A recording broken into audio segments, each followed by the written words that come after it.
স্থানীয় সময় বুধবার অবরুদ্ধ গাজা জুড়ে হামলা চালায় ইসরায়েলি সেনারা।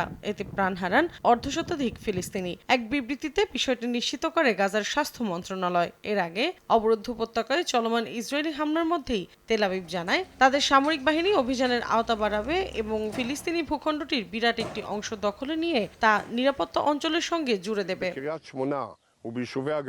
এ বিষয়ে বুধবার দেশের প্রতিরক্ষা মন্ত্রী ইসরায়েল কাটজ বলেন, অভিযানের লক্ষ্য ওই এলাকায় থাকা সন্ত্রাসী ও তাদের অবকাঠামো নিশ্চিহ্ন করে দেয়া। এজন্য বিপুল সংখ্যক ফিলিস্তিনিকে এলাকা খালি করে দিতে নির্দেশও দেওয়া হয়েছে বলে জানান তিনি। এ ঘোষণার পর ইসরায়েলি ভূখণ্ড লক্ষ্য করে পাল্টা ক্ষেপণাস্ত্র হামলার দাবি জানায় ফিলিস্তিনের ইসলামিক জিহাদ সংগঠন। তবে ক্ষেপণাস্ত্র দুটি প্রতিহতের দাবি জানিয়েছে তেল আবিব।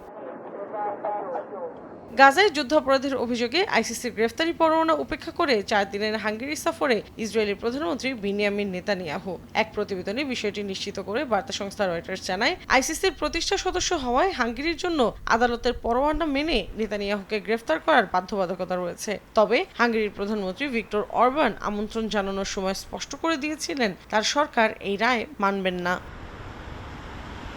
মৌসুমী সাথী, সময় সংবাদ।